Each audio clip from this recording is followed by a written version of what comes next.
Hello students, आज हम पढ़ने वाले हैं आवर इन्वायरमेंट क्लास 10 का जो हमारा चैप्टर 15 फूड वेब क्या है। जब इसको खाद्य जाल भी कहते हैं।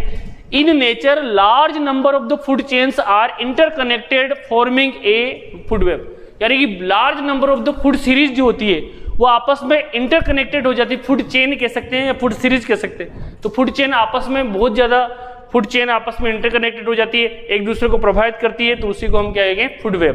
तो देखिए यहाँ पे ये फूड चेन है, ये आपस में फूड चेन है, ये फूड चेन आपस में इंटरलिंक्ड हो रही है। जैसे इधर देखो, छोटी मछली ग्रास को खा गई छोटी मछली को बड़ी को बर्ड्स और बर्ड्स को लायन।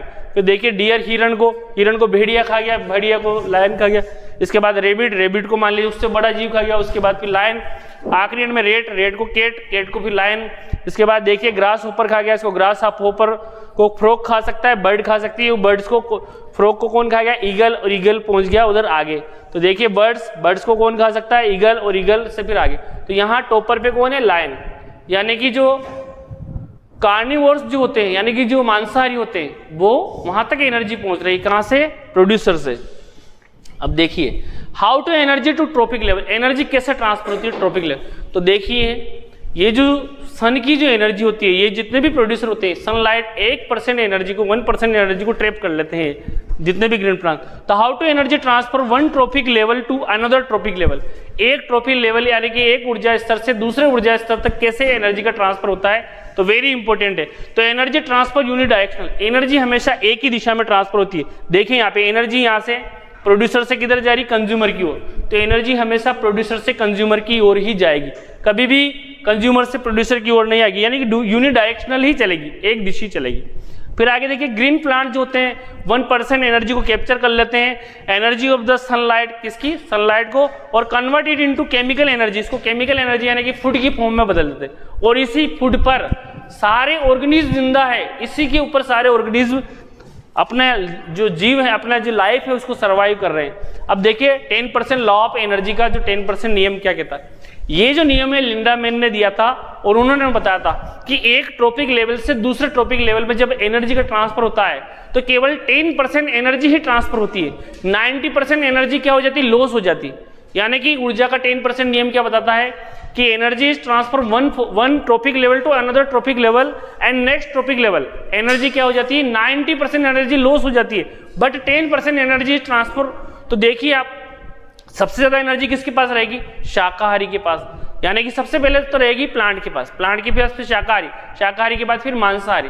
तो देखिए यहाँ पे इसको हम देखिए, only 10% of energy transfer to the next trophic level, यानी कि 10% एनर्जी ट्रांसफर होती है। The remaining 90% of the energy is used in life process, 90% जो बची उस इंडिविजुअल जीव के पास, वो अपनी खुद के लिए, डाइजेशन के लिए, ग्रोथ के लिए, अपनी मेटाबॉलिज्म एक्टिविटी के लिए काम में लेगा, जबकि 10% ही आगे पहुंचाएगा वो 10% by the present trophic level. तो देखिए 10% एनर्जी नियम लिंडा मैन ने दिया था। यहाँ पे सबसे प्रोड्यूसर से जा रहा है प्राइमरी कंज्यूमर्स, प्राइमरी से सेकेंडरी से टर्सरी। तो जब एनर्जी ट्रांसफर हो रही है तो देखिए सबसे पे ज्यादा प्रोड्यूसर के पास है 1000 किलो जूल।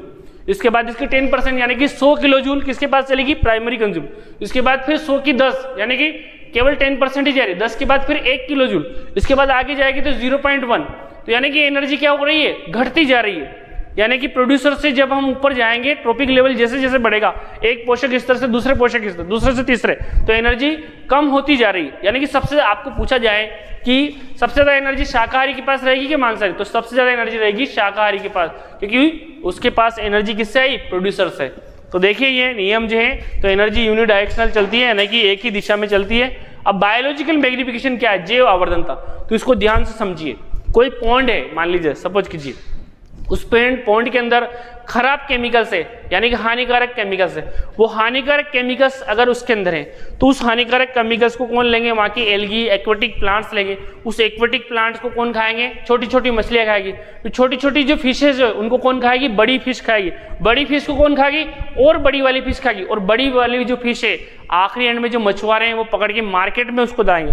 तो वो उसके पास जो इकट्ठा हुआ जो केमिकल है, जो पॉइजनस मटेरियल है, जो हार्मफुल सब्सटेंस है वो सबसे ज्यादा बड़ी मछली के पास होगी, और बड़ी मछली को कौन खा जाता है? मनुष्य खा जाता है। तो मनुष्य के पास जो हार्मफुल सब्सटेंस के पाए जाने की पॉसिबिलिटी सबसे ज्यादा है। तो यानी कि यही क्या है? बायो मैग्निफिकेशन है, बायोलॉजिकल मैग्निफिकेशन कहते हैं इसको, जैव आवर्धनता। तो देखिए, the concentration of the harmful chemicals increase with the energy next trophic level in A food chain, यानी फूड चेन में जो हार्मफुल जो सब्सटेंस होते हैं, केमिकल्स होते हैं, वो 1 by 1 क्या होते हैं? उनकी इंक्रीज होते रहते हैं। क्यों इंक्रीज होता है? अभी जस्ट मैंने आपको बताया, सबसे ज्यादा किस में रहेंगे? ह्यूमन में। तो देखिए, this is called biological magnification, इसके बायोलॉजिकल मैग्निफिकेशन कहते हैं। 8 human occupy the top level in any food chain. Food chain में ह्यूमन क्या है? टॉप लेवल पे। सबसे ज्यादा हार्मफुल सब्सटेंस किस पे मिलेंगे? ह्यूमन के पास, क्योंकि टॉप लेवल पे कौन है? ह्यूमन है। सबसे आखिरी में सभी जीवों को कौन निपटाएगा? ह्यूमन। तो सबसे ज्यादा उसके पास maximum concentration of the such chemicals get stored in human, यानी कि सबसे ज्यादा कंसंट्रेशन किसके पास मिलेगी? ह्यूमन के पास मिलेगी। तो बायो मैग्निफिकेशन की जो है, यानी कि जैव आवर्धनता, यानी कि जो हानिकारक जो सब्सटेंस है, हानिकारक केमिकल है, 1 by 1 एक ट्रॉपिक लेवल से आगे बढ़ते जाएंगे तो उनकी कंसंट्रेशन बढ़ती जाएगी, उनकी सांद्रता बढ़ती जाएगी। अब देखिए, ओजोन लेयर क्या है? बहुत इंपॉर्टेंट टॉपिक है एग्जाम की दृष्टि से। ओजोन परत क्या है? इसका फॉर्मूला O3 है। तो ये एक प्रकार की नीले रंग की विषैली गैस होती है, लेकिन इन्वायरमेंट में पाई जाती है। ये हमारा किस्मत है कि ये धरती पे नहीं, वरना जो जितने भी जीव हैं वो नष्ट हो जाते। लेकिन ये हमारे लिए एज ए अम्ब्रेला की तरह कार्य करती है, एज ए छतरी की तरह कार्य करती है। सूर्य से आने वाली अल्ट्रावायलेट तरंगों से हमारी सुरक्षा कार्य करती है। तो बहुत ही इंपॉर्टेंट है ये, कैसे कार्य करती देखिए। It is a protective layer of the ozone gas. Ozone gas की प्रोटेक्टिव लेयर है around the earth which absorb the most of the harmful ultraviolet radiation of the sunlight, यानी सनलाइट से आने वाले हार्मफुल अल्ट्रावायलेट रेडिएशन को absorb कर लेती है और पृथ्वी पर आने से रोक देती है। फिर आगे देखिए, it protect us from the many health problem. विभिन्न हेल्थ प्रॉब्लम से हमें प्रोटेक्शन देती है। कौन सी हेल्थ प्रॉब्लम से प्रोटेक्शन देती है? जैसे स्किन कैंसर यानी त्वचा कैंसर है, कैटरेक्ट यानी कि आंखों की जो रोशनी उसके संबंधित रोग है, जेनेटिक चेंजेज है, यानी कि इनसे हमारी सुरक्षा कार्य कर रही कौन? Ozone layer. तो देखिए, ozone gas is a deadly poisonous, यानी कि ये बहुत ही ज्यादा डेडली है, पॉइजनस है, जहरीली है। Gas which is only present at higher level of the atmosphere. Atmosphere में बहुत ही ऊंचाई पर ये पाई जाती है, यानी कि पृथ्वी पर ये नहीं पाई जाती है। तो देखिए इसमें क्या हो रहा है, कैसे बनती है ओजोन लेयर। तो ओजोन लेयर्स कैसे बनती है? सबसे पहले अल्ट्रावायलेट तरंग के संपर्क में आएगी ऑक्सीजन, तो ये ब्रेक डाउन हो जाएगी नवजात ऑक्सीजन में, यानी कि न्यू ऑक्सीजन में, O+O के एटम में। अब ये जो O+O का जो एटम है, ये ऑक्सीजन के संपर्क में आएगा, ऑक्सीजन के कॉम्बिनेशन में हो जाए, ऑक्सीजन मॉलिक्यूल के संपर्क में आएगा, और जैसे ये ऑक्सीजन मॉलिक्यूल के संपर्क में ये एटम जो आता है, तो ये क्या बन जाता है? O3, यानी कि ओजोन का निर्माण कर लेता है। तो ये पहले ओजोन कैसे बनी? यूवी के संपर्क में आई ऑक्सीजन, और ऑक्सीजन का ब्रेक डाउन हुआ किसमें? O एटम में, O+O एटम में, और वापस से O2 मॉलिक्यूल्स के संपर्क में आया O एटम, और O एटम के साथ O3 बन जाता है, यानी कि ब्रेक डाउन हो रहा है सबसे पहले, और वापस में यहाँ पे कॉम्बिनेशन हो रहा है। Depletion of ozone layer.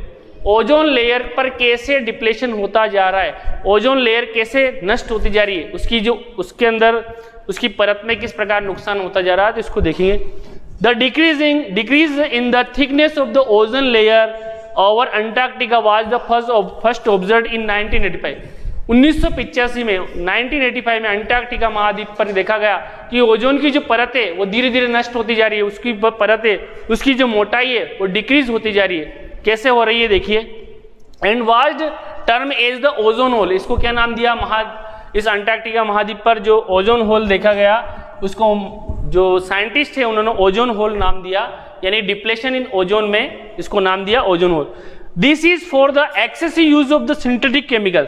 Synthetic chemical का ज्यादा यूज करने से ही ये नुकसान हो रहा है ओजोन होल। सच लाइक जैसे क्लोरोफ्लोरोकार्बन, क्लोरोफ्लोरोकार्बन का रेफ्रिजरेटर में, एसी में, एरोसोल में हम यूज करते हैं, जिससे क्या हो रहा है, ये जो हमारी ओजोन लेयर को नुकसान पहुंचा रहे हैं। कौन? CFC, which are used in the refrigerator. Refrigerator में इसका यूज किया जाता है। AC, फायर एक्सटिंग्विशर, एरोसोल, यानी कि एरोसोल में, फायर एक्सटिंग्विशर में और AC में CFC यानी क्लोरोफ्लोरोकार्बन का यूज करने से ये जो CFC वाली जो गैस है, ये क्या करेगी, ऊपर जाके हमारे जो ओजोन लेयर को नुकसान पहुंचाती है, और इस ओजोन लेयर के नुकसान से हमें भी नुकसान हो सकता है।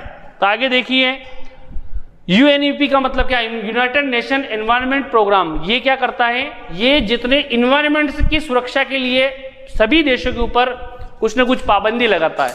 जैसे यूएनईपी ने succeeded in the for giving an agreement to the stop CFC को प्रोडक्शन को रोकने के लिए एक 1986 में एक संधि करी इन्होंने, यूएनईपी ने, उसका नाम है क्योटो प्रोटोकॉल।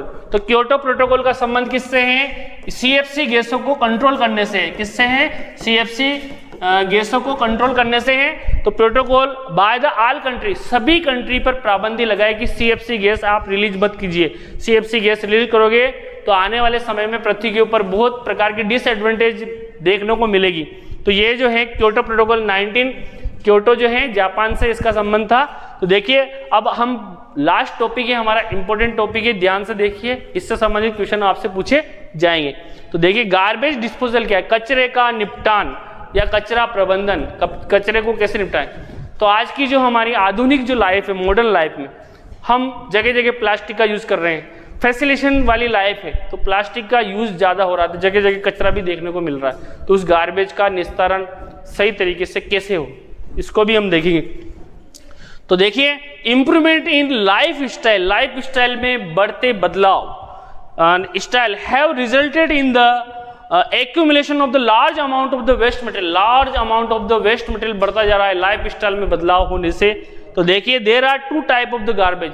कचरे कितने प्रकार के? 2 प्रकार के। एक तो है ऐसा कचरा जो जीवाणु की प्रक्रिया द्वारा नष्ट हो जाए, और एक ऐसा कचरा जो जीवाणु की प्रोसेस द्वारा नष्ट नहीं हो।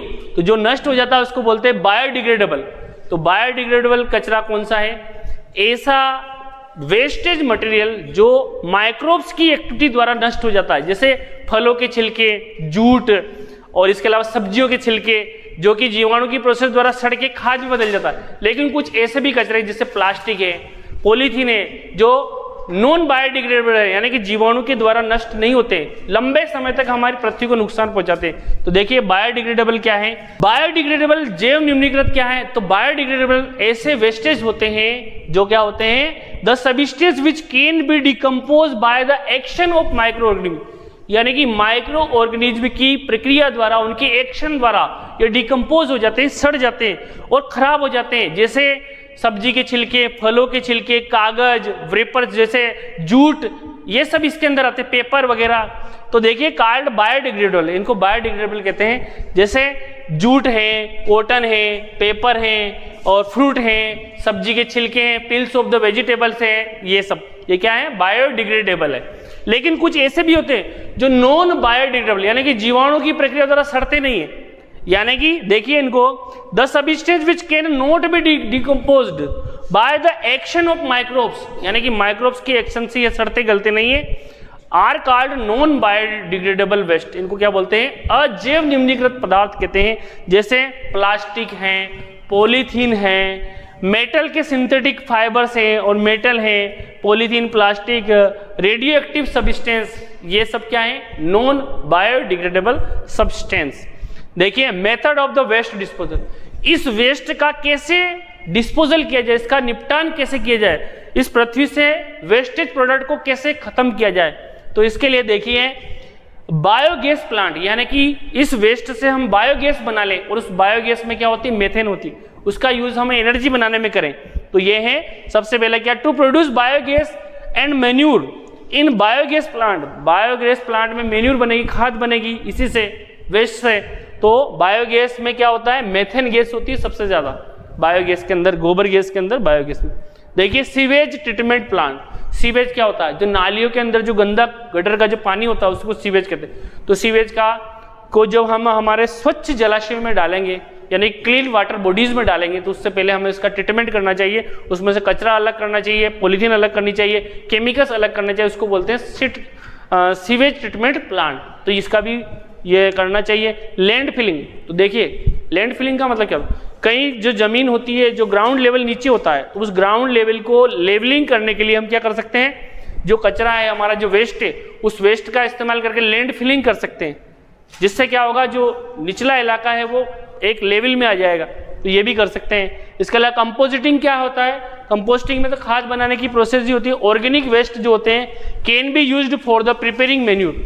ऑर्गेनिक वेस्ट कौन होते हैं? जैसे कि एनिमल वेस्ट है, प्लांट वेस्ट है, वो ऑर्गेनिक वेस्ट है, तो उनका यूज़ मैन्यूर बनाने में कर सकते हैं, सड़ा गलाने में, जैसा कि हम करते सरी प्लांट और एनिमल वेस्ट का, उससे मैन्यूर बनाते ही सरी, नेचुरली मैन्यूर बनता ही है। रिसाइकलिंग क्या होता है? पुनर्चक्रण। तो देखिए non biodegradable wastage are recycle to make new substance, नया सब्सटेंस बना सकते हैं इनको रिसाइकल करके। जैसे पेपर का रिसाइकलिंग होती है सिर्फ 5 से 7 बार, रफ कॉपी बन जाती है, रफ से फिर रफ ऐसे बनती रहती है। अगला है reuse, reuse in substance again and again. Reuse का मतलब होता है बार बार यूज करना, दोबारा यूज करना, किसी अन्य पर्पज से उसको यूज करना, रीयूज है। तो ये इंपॉर्टेंट था। तो देखिए एग्जाम्पल न्यूज़पेपर का हम क्या कर सकते हैं, मेकिंग एनवेलप, यानी कि क्या बनाने में यूज कर सकते हैं हम, लिफाफा बनाने में इनका यूज करते हैं, तो ये रीयूज हो गया। तो 5R थ्योरी की हम बात करें जो कि आप सभी के लिए इंपॉर्टेंट है। 5R थ्योरी क्या है, यानी कि 5R, हम पर्यावरण के मित्र बनने के लिए हमें 5R सिद्धांत का यूज करना चाहिए। 5R कौन कौन से? नंबर 1 वो है रेड्यूस, रेड्यूस का मतलब कम उपयोग करना, रेड्यूस। दूसरा है रीयूज, यानी कि दोबारा उपयोग करना, रीयूज। तीसरा है रिफ्यूज, यानी कि मना करना। रिफ्यूज कैसे कर सकते हैं? जैसे पॉलीथीन का इस्तेमाल ही नहीं करें, जैसे सब्जी लेने जाएं तो मार्केट में हमारा खुद का बैग हो तो हम उसको रेफ्यूज कर देंगे कि हमारे पास हमारा खुद का बैग है, पॉलीथीन की जरूरत नहीं है। और अगला आता है रिसाइकल, रिसाइकलिंग जैसा कि हम करते हैं प्लास्टिक वगैरह, इसको रिसाइकलिंग के लिए कबाड़े वालों को देती सरी। और जो चौथा है रिकवर, तो रिकवर में वापस से रिकवर कर लेते हैं, यानी कि उसको रिकवरिंग करके यूज कर सकते हैं। अगर ये 5R सिद्धांत हम अपनाते हैं तो काफ़ी हद तक हमारे इन्वायरमेंट को या जो गार्बेज है उसको कंट्रोल कर सकते हैं, प्लास्टिक को कंट्रोल कर सकते हैं। तो I hope students to the point हमने सारे पॉइंट समझे और कुछ इम्पोर्टेंट टॉपिक सारे आपको अच्छे लगे होंगे और आई होप पूरी क्लास आपको क्लियर हो गई होगी। Thank you.